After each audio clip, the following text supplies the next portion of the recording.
வணக்கம் சாய்ராம். இந்த ஆடியோவை முழு முதற் கடவுள் விநாயகரை வணங்கி என்னோடது குருநாதராக இருக்கும் சாய்பாபாவை காலை தொட்டு வணங்கி இந்த ஆடியோவை உங்களுக்கு நான் ஷேர் பண்ணுறேன்.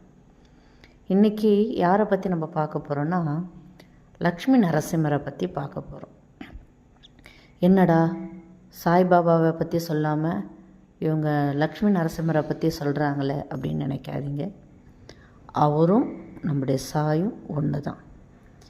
ஒரு பக்தன் கூப்பிடாமலே வந்த ஒரே கடவுள் யாருனாக்கா லக்ஷ்மி நரசிம்மர். பிரகல்நாதனுக்கு லக்ஷ்மி நரசிம்மரை பிடிக்கும். ஹரியோட நாமத்தை எப்போவுமே பிரகல்நாதன் சொல்லிக்கிட்டே இருப்பார்.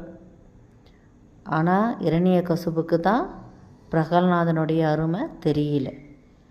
நான் தான் கடவுள் அப்படின்ற கர்வத்தில் இருக்கும் பொழுது, உன்னுடைய இறைவன் எங்கே இருக்கிறாரு காட்டு அப்படின்னு சொல்லிட்டு எல்லா தூணையும் தட்டும் பொழுது, பிரகல்நாதன் எல்லா இடத்துலையுமே இருக்கிறார் என்னுடைய கடவுள் அப்படின்னு சொல்லும் பொழுது, தூணை பிளந்துக்கிட்டு லக்ஷ்மி நரசிம்மர் வெளியே வருவார். தன்னுடைய பக்தன் ஆபத்தில் இருக்கிறாரு அப்படின்னு தெரிஞ்சுக்கிட்டு பகவான் தூணிலிருந்து வெளியில் வருவார்.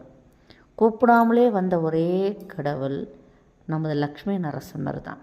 அதே போல் தாங்க நம்மளுடைய சத்குரு சாய்பாபாவும். நம்ம நினச்சாலே போதும், அவர்கிட்ட பக்தி காட்டினாலே போதும் சாயப்பா கிட்ட. அந்த பக்தியே நம்ம எவ்வளோ பெரிய பிரச்சனையில் இருந்தாலும் சரி, நம்ம கூப்பிடவே தேவையில்லை, நமக்கு ஓடோடி வந்து உதவி பண்ணுவார். எப்படி பிரகல்நாதன் தன்னுடைய பக்தியே ஹரிகிட்ட காட்டினார். அப்போது பிரகல்நாதன் ஆபத்தில் இருக்கிறாருன்னு தெரிஞ்சுக்கிட்டு ஹரி ஓடோடி வந்தார். பிரகல்நாதன் கூப்பிட்ற வரைக்கும்லாம் ஹரி காத்துட்டு இல்லை, எங்கே உன் இறைவன் காட்டுன்னு சொன்ன உடனே வெளியில் வந்தார். அதுபோல் தாங்க நம்முடைய சாயப்பா கூட.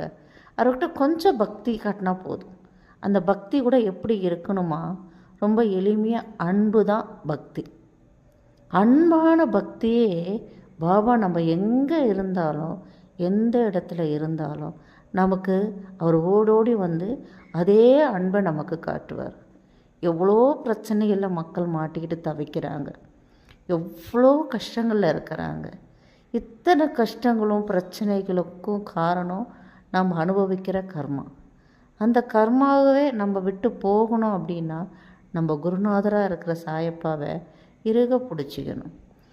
எந்த இடத்துலையும் அப்போ சொல்கிறாரு சச்சரிதத்தில், நீ எனக்கு எந்தவித மந்திரமும் ஓத தேவையில்லை, எனக்கு எந்தவித படையிலும் போட தேவையில்லை, உன்னால் முடிஞ்சால் சாயி சாயின்னு என்னை நினச்சிக்கோ, உன் வீட்டில் எந்த குறையும் வராமல் நான் பார்த்துப்பேன்.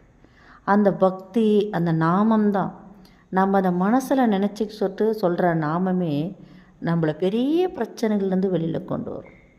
அதனால தான் சாயிரேன், அப்பாவை எப்போவுமே நினச்சிக்கோங்க. எவ்வளோ பெரிய பிரச்சனை வரும் பொழுதும் ஒரு நிமிஷம் உங்களுடைய கண்களை மூடி அப்பாவை நினைங்க.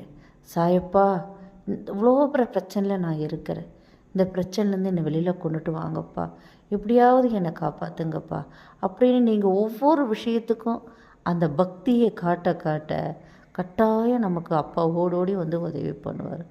சாய்ராம், இந்த ஆடியோவை கேட்டு நீங்கள் எல்லாருக்கும் ஷேர் பண்ணுங்கள். ஜெய் சாய்ராம்.